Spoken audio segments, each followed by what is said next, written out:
আসসালামু আলাইকুম। eGP automation related প্রথম ভিডিওতে আপনাদের সবাইকে স্বাগতম। আজকের এই ভিডিওতে মূলত আমরা আলোচনা করব আ এক্সেল শিটগুলো ব্যবহারের আগে আপনার কম্পিউটারে যে ধরনের এনভায়রনমেন্টাল সেটআপ দিতে হবে, যে ড্রাইভারগুলো ইনস্টল করতে হবে সেগুলো নিয়ে। তো ১ম এ একটা কথা বলে রাখি, সেটি হলো এক্সেল ২০১৬ এবং পরবর্তী ভার্সন যারা ব্যবহার করছেন, আমার এই প্রোগ্রামগুলো আ শুধুমাত্র তাদের পিসিতেই চলবে। অফিস ২০১৬ আ নিচের ভার্সনের অফিস যারা ব্যবহার করছেন, তারা আমার এই প্রোগ্রামগুলো ব্যবহার করতে পারবেন না। তো সেই ক্ষেত্রে আমার এই ভিডিও ডেসক্রিপশন বক্সে আ আপডেটেড অফিসের একটা লিঙ্ক দেয়া আছে। সেখান থেকে আপনারা আপডেটেড অফিসটা ডাউনলোড করে নিতে পারবেন। তো এনভায়রনমেন্টাল সেটআপ বলতে আমি অ্যাকচুয়ালি ৩ ধরনের সেটআপ দিব। সেটা হচ্ছে প্রথমত সেলেনিয়াম বেসিকটা সেটআপ করব। এরপর ক্রোম ড্রাইভারটা সেটআপ দিব। সবশেষে আমরা এক্সেলটাকে প্রোগ্রাম ব্যবহারের উপযোগী করে তুলব আরকি। তো ১ম এ আসি আমরা সেলেনিয়াম বেসিকটা কিভাবে ইনস্টল দেয়া যায়। ব্রাউজারে আমরা লিখি সেলেনিয়াম বেসিক ডাউনলোড। GitHub এর এই পেজটা আসবে। আমরা এটাতে ক্লিক করব। ডাউনলোড রিলিজ পেজ এখানে চলে যাব। এখানে দেখুন সেলেনিয়াম বেসিক 2.0.9.0 ভবিষ্যতে এটার আরো আপডেটেড ভার্সন হয়তো বের হবে। সেই ক্ষেত্রে আপনারা আপডেটেড ভার্সনটা ডাউনলোড করবেন। তো আমি এই মুহূর্তে এটি ডাউনলোড করে নিচ্ছি। ডাউনলোড হচ্ছে। একটা কথা বলে রাখি, এই ভিডিও ডেসক্রিপশন বক্সে আ আগে থেকে ডাউনলোড করা একটা ভার্সনের লিঙ্ক দেয়া আছে।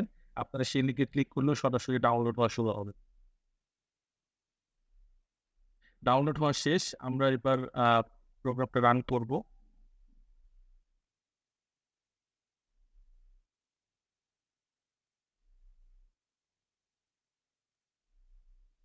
এখানে ফার্স্টলি ফুল ইনস্টলেশন অপশনটা আপনারা চুজ করবেন।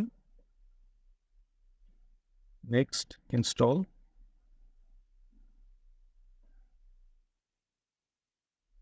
ফিনিশ। আচ্ছা, এবার ইনস্টল হওয়ার পর এবার পুনরায় এটাকে আবার রিইনস্টল করতে হবে। এটা কেন করছি একটু পরে আমি ব্যাখ্যা করছি। আবার আমরা পুনরায় এটা রিইনস্টল করব। ডাবল ক্লিক করলাম। Next, agree. এখানে ফুল ইনস্টলেশন আমরা এর আগেরবার করেছি। এবার করব কম্প্যাক্ট ইনস্টলেশন। দেখুন ফুল ইনস্টলেশনে আমাদের সব ধরনের ওয়েব ড্রাইভার এখানে দেয়া আছে। Firefox, Chrome, Opera etcetera, etcetera. আমরা কম্প্যাক্ট ইনস্টলেশন করছি সেই ক্ষেত্রে ওয়েব ড্রাইভার গুলো থাকছে না। এটা কেন? কারণ Selenium Basic 2.0.9.0 এটা এক পুরাতন ভার্সন। এটার সাথে যেই Chrome ড্রাইভারটা দেয়া আছে এটা বেশ পুরাতন। আপনি বর্তমানে যে Chrome ব্যবহার করছেন যে ভার্সন, সে ভার্সনের সাথে মিল রেখে আপনাকে Chrome ড্রাইভারটা ইনস্টল করতে হবে। সো Chrome ড্রাইভারটা আমরা পরবর্তীতে ইনস্টল করব। তার আগে এটাকে আমরা কম্প্যাক্ট ইনস্টলেশন করে নিব। Next, yes. এখানে একটা জিনিস বলে রাখা ভালো। ইনস্টলেশন যে ফোল্ডারটা এই ফোল্ডারের পাথটা আমরা কপি করে রাখি। এটা পরবর্তীতে কাজে লাগবে। আমরা নোটপ্যাড বের করে এটাকে কপি করে রাখব। ইনস্টল। দেখুন ইনস্টল হচ্ছে। ফিনিশ। সেলেনিয়াম বেসিক ইনস্টল করা আমাদের এখানেই শেষ। আমরা এটার এবার পরবর্তী স্টেপে যাব। সেটা হচ্ছে ইনস্টলিং ক্রোম ড্রাইভার। ক্রোম ড্রাইভারটা আমরা আপডেটেড ক্রোম ড্রাইভার যেটা, সেটা আমরা নেট থেকে ডাউনলোড করে সেটআপ দিব। গুগল ক্রোমে আমরা হেল্পে যাব। About Google Chrome. এখানে দেখুন লিখা আছে যে Chrome is up to date। Version 115.0.5790 etcetera, etcetera. তো এখন আমরা যেটা করব সেটা হচ্ছে নতুন একটা ট্যাব খুলি। এখানে লিখব Chrome ওয়েব ড্রাইভার। প্রথম যে লিঙ্কটা আসবে Chrome ড্রাইভার, সেটাতে আমরা চলে যাব। এখানে দেখুন, এখানে সর্বশেষ যেটা রিলিজ সেটা হচ্ছে 114, বাট আমার ক্রোমের ভার্সন হচ্ছে 115, কিন্তু 114 এর পর আর কোনো ভার্সন রিলিজ এখানে হয় নাই। ভবিষ্যতে আরও যদি আপডেটেড ভার্সন এখানে রিলিজ হয়, আপনার আপডেটেডটাই সবসময় ইউজ করবেন। তো আমি সবচেয়ে লেটেস্ট ভার্সনটা এখান থেকে ডাউনলোড করে নিচ্ছি। অবশ্যই আমার ভিডিও ডেসক্রিপশন বক্সে একটা লিঙ্ক দেওয়া থাকবে, সেখানে ক্লিক করলে আপনারা ডাউনলোড করতে পারবেন। এখানে দেখুন লিনাক্স, ম্যাক অ্যান্ড উইন্ডোজ সব ভার্সনের জন্য আছে। আমরা উইন্ডোজ এর জন্য ডাউনলোড করব। আমার পিসিতে আগেই ডাউনলোড করা আছে। আমরা ডাউনলোড ফোল্ডারে চলে যাব। আচ্ছা, এটাকে এখানে আমরা মিনিমাইজ করি। একটু আগে আমরা একটা লিঙ্ক কপি করে রেখেছিলাম, এই লিঙ্কটা আমরা কপি করব, এখানে পেস্ট করে দিব, এন্টার। এই পাশে এই যে ক্রোম ড্রাইভার যেটা ইনস্টল করেছি সেটা এখানে এক্সট্রাক্ট করব, এক্সট্রাক্ট হিয়ার। জাস্ট এই ক্রোম ড্রাইভারটা এখানে দিয়ে, দ্যাটস ইট। এটার সাথে সাথে ক্রোম ড্রাইভার ইনস্টলেশনটা আমাদের শেষ হলো। এবার পরবর্তী স্টেপে যাব। পরবর্তী স্টেপ হচ্ছে preparing Excel for our program. এখানে সার্চ বারে আমরা এক্সেল লিখি, এক্সেল।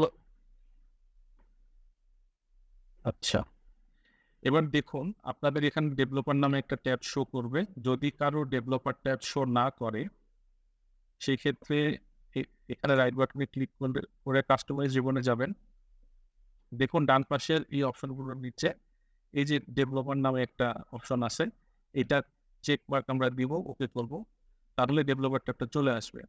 ডেভেলপার ট্যাবে ক্লিক করব, ভিজুয়াল বেসিকে ক্লিক করব, তারপরে যাব টুলস, রেফারেন্স। এখানে দেখুন আমরা যত ধরনের প্রোগ্রামিং এখানে লাইব্রেরি আছে সবগুলোর লিস্ট এখানে আছে। আমরা এখানে সেলেনিয়াম টাইপ লাইব্রেরি নামে একটা লাইব্রেরি আছে, সেটা খুঁজে বের করব। সেলেনিয়াম টাইপ লাইব্রেরি, এটাকে চেক মার্ক দিব, ওকে করব, এটাকে ক্লোজ করব। এবার আসুন আমরা ফাইলে ক্লিক করব, মোর দেন অপশন, তারপরে যাব trust centre, trust centre settings, এখানে আসি। এখানে আমরা একে একে দেখি কি কি অপশনে আমরা চেঞ্জ আনতে পারি। সেটা হলো মেসেজ বার, এইটা চেক মার্ক দেবেন, আমার আগে থেকে চেক দেওয়া আছে। ম্যাক্রো সেটিংসে যে এনেবল বিবিএম ম্যাক্রোস, এটা চেক মার্ক দিবেন। অ্যাক্টিভেট সেটিংয়ে যে এনেবল অন কন্ট্রোলস, এটাকে চেক মার্ক দিবেন।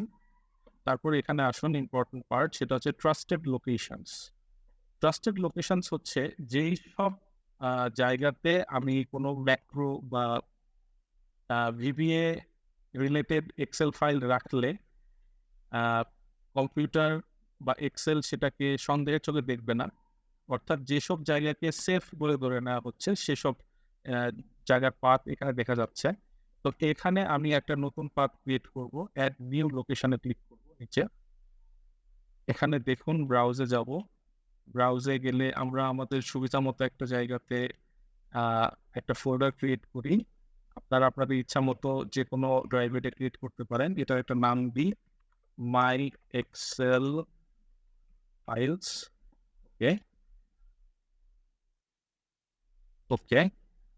দেখুন মাই এক্সেল ফাইলস এটা সিলেক্ট হয়ে গেল। সাব ফোল্ডার্স, অর্থাৎ এই ফোল্ডারের ভিতরে একটা সাব ফোল্ডারগুলো হচ্ছে ম্যাক্রোর জন্য নিরাপদ। আমরা সাব ফোল্ডারেও চেক মার্ক দিব। একটা ডেসক্রিপশন লিখতে পারেন, আমরা এটা লিখতে পারি, ওকে। লোকেশনটা মাথায় রাখবেন, লোকেশনটা মনে রাখবেন। আমরা যেই ভবিষ্যতে এই লোকেশনে আমরা সব ফাইলগুলো ডাউনলোড করে এখানে রেখে আমরা প্রোগ্রামগুলো নিয়ে কাজ করব, ওকে। দেন এটা ওকে। তো এর সাথে এক্সেল প্রিপারেশনও আমাদের শেষ, অর্থাৎ আমরা 3টা স্টেপই শেষ করে ফেলেছি। আমাদের এনভায়রনমেন্টাল সেট আপ দেওয়া শেষ। এখানে একটি কথা বলে রাখি, আবারও বলছি, সেটা হলো যে যারা এক্সেলের 2016 চেয়ে লোয়ার ভার্সন ইউজ করছেন তারা এই প্রোগ্রামটা ব্যবহার করতে পারবেন না। সেই ক্ষেত্রে আমার পরামর্শ হবে লেটেস্ট অফিসটা ডাউনলোড করে সেট আপ দিয়ে নেওয়া।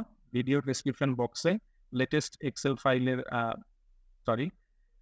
ভিডিও ডেসক্রিপশন বক্সে লেটেস্ট অফিসের একটা লিঙ্ক দেওয়া আছে, আপনারা সেটা ডাউনলোড করে সেট আপ দিয়ে নিতে পারেন। ধন্যবাদ।